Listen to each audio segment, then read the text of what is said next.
Hello everybody, my name is Alfredina. Welcome back to my channel. Today we're going to be discussing love over fear.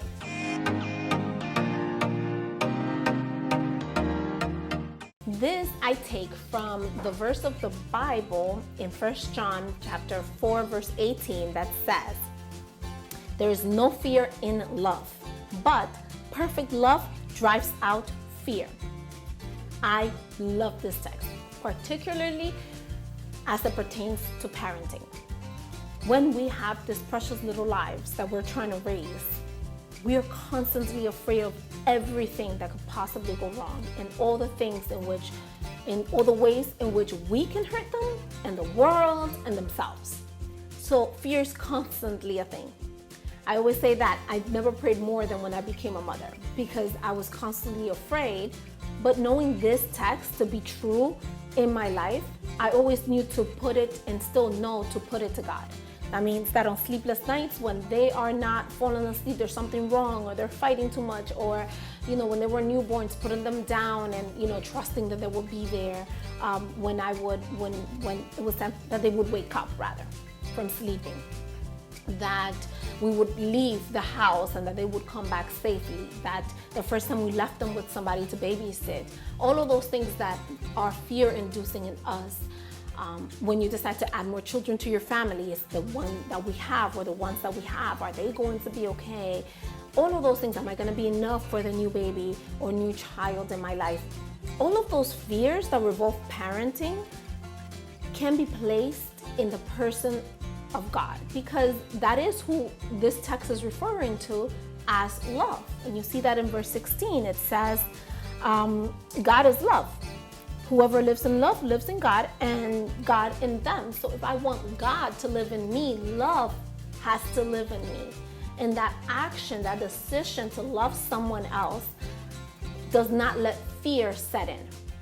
Now, not only is this good to keep you sane and to give you an atmosphere of peace in your home and that kind of security when it comes to your parenting, it's also very good as a kind of like an alarm. When you are given into anxiety and fear and you're constantly just going off of what could happen wrong, what could go wrong, what's going to happen if I don't XYZ, you remind yourself that, oh wait, God should be living in me and I should be living in God. Also known as I should be in love and love should be in me, and that won't let this fear be here. Somewhere along the line, I stopped trusting. Somewhere along the line, I'm not believing God to be who He says that He is. That is bringing the Word of God into the practical day-to-day. You're struggling with fear, instead of running away from it or being angry or getting anxious over your anxiety, use that as a tool to remind you to go to God with whatever it is that's giving you anxiety and whatever it is that is creating this fear in you when it comes to our children. And why is this important? Let's fast forward to adulthood. Let's fast forward to us. There are a lot of adults. You may have a friend, you may have family members, you may have heard, or it may be you. A person who is an adult and wants their parents in very small doses. Some people have overbearing parents that are constantly speaking everything that you should do. Just everything that comes out of their mouth is something negative. You can always be doing everything better. You should always be doing something else or something more. And if you call, you should call more. If you come to visit, well, you should do it more often. And if you help them financially, then well, it should be more. And if you brought your kids or bought you could always have done better. And usually what happens when that's the kind of parent we have, we want as little to do with them as possible. Whether outright, and we're just like, I'll send you a card, I'll see you for holidays, I'll make sure I text you for Mother's Day, or subconsciously, and we're like, there's a resistance there. I don't want to call, I don't want to visit. What could it be? It may be that's what's happening within your parent, within that relationship with you. And of course, since I'm talking to adults about adults, we're like, that is unacceptable. Like, your parents should be respectful and nice, and you should be nice to them, and there should be this great relationship. But in the real world, those great relationships don't always pan out. the way they should and the way we want them to. The question is now, not what your parents could do better, but what you can do so that you are not that parent when it comes to your parenting your children. And that starts now, believe it or not. If you notice that you're constantly, all your interactions with your kids, it doesn't matter if they are 5 years old, 20 years old, 15 years old, 2 years old, and children and adults and young adults and teenagers, we all need instructions. But if you're noticing that most of your interactions with your children are about correcting them and about punishing them and about giving them the talk and about being stressed out because of what they're doing or not doing, and there's nothing outside of that, odds are you've lost your connection. You've lost your ability to put all those fears that you have, that if you don't say something, if you don't do something, if you don't fix something, then something bad will happen to your kids or they'll turn out to be bad people. That's usually what drives our constant nitpicking and just being on top of our kids and becoming overbearing parents. It's the fear that will mess them up if we don't. When that fear takes over, separation comes in. Because what did we just say? Perfect love drives out fear, but fear doesn't live in love. So if fear is what's motivating your interactions with your children, take a step back and say, how can I invite love into this? The first is laying down all the things that are not in front of you today. All of the fears and all of the, well, if I don't do this, then this or that is going to happen. Put that down in God's hands and say, God, I'm worried that this is what's going to happen. I see this character trait in my child.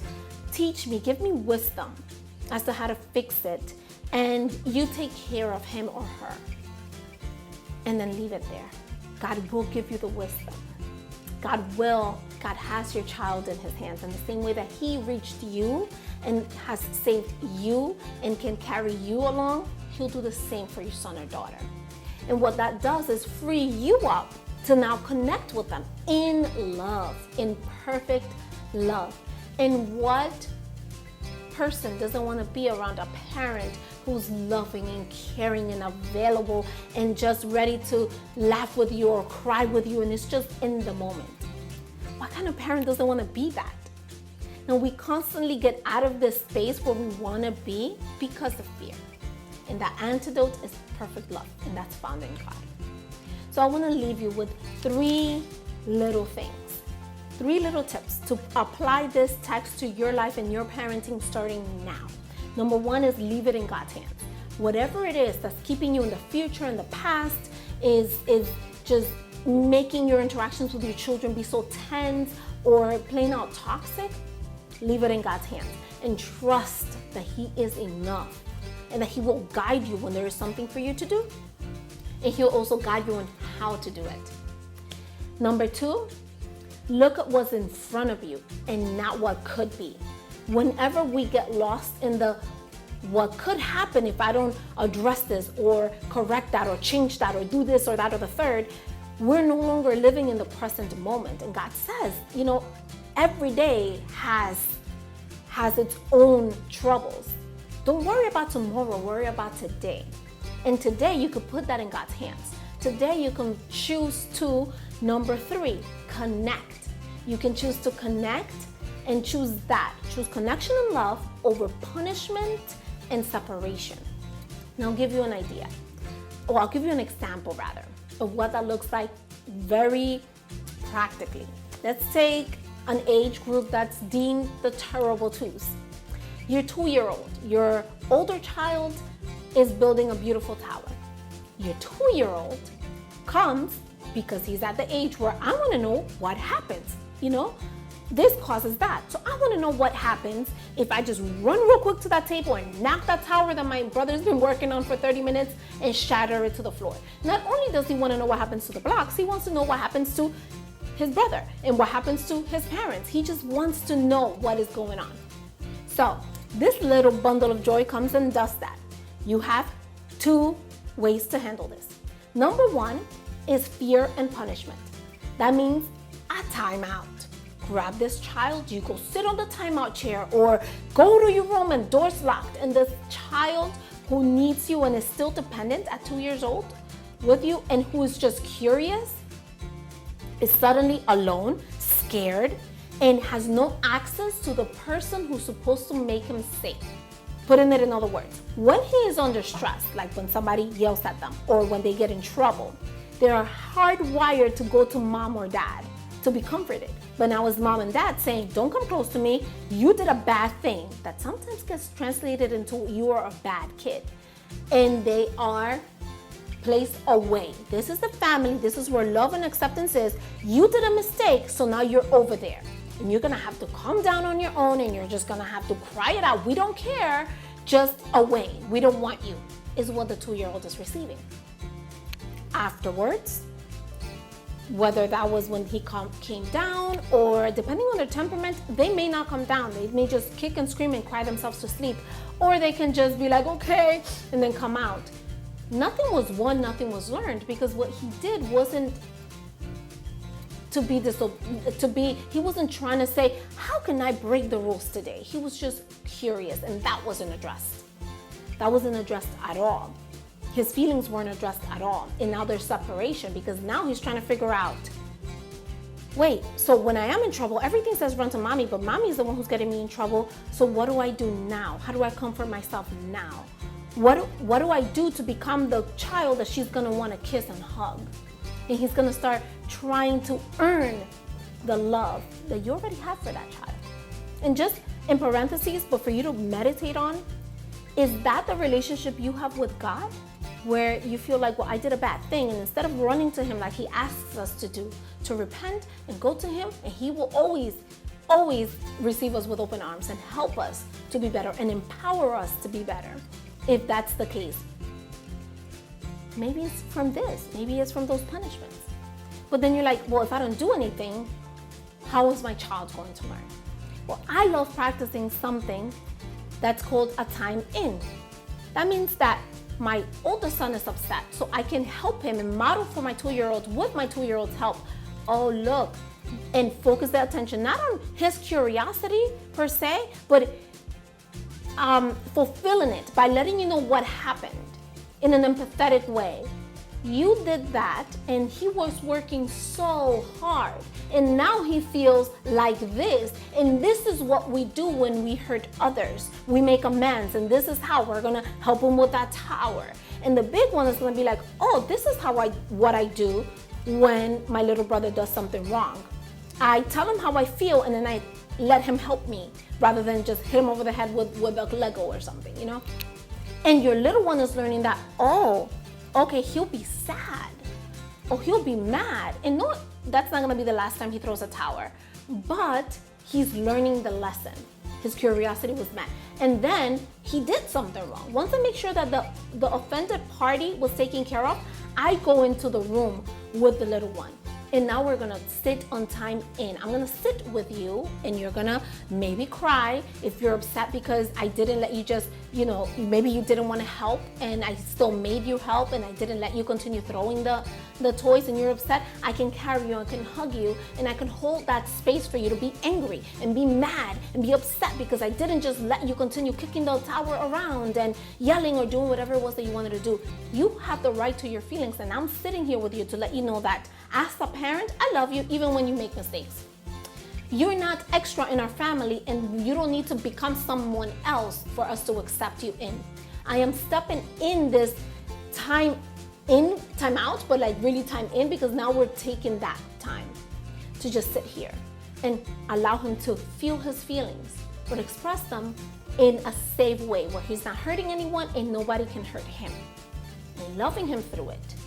And instead of the punishment separation model, now I've created connection, and I've created mercy, an environment of mercy within the relationships in my home.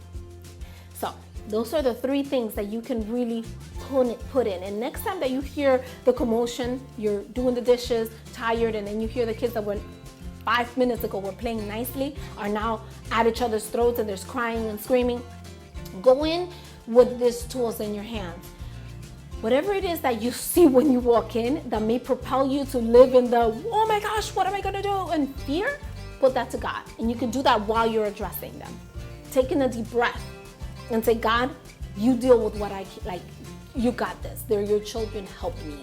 You can, that's a legitimate prayer right there. Help me, God, with this.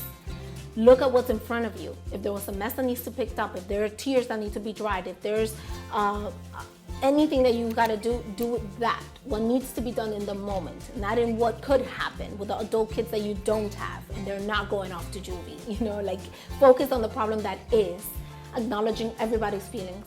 And always, when there was a wrong done, choose connection, choose mercy over punishment and separation.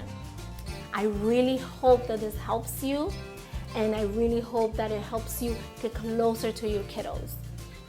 If you do put this into practice, let me know how it went. I would love to hear from you. Please like this video and share it with anybody that you think would benefit from this. Thank you so much. See you in the next one.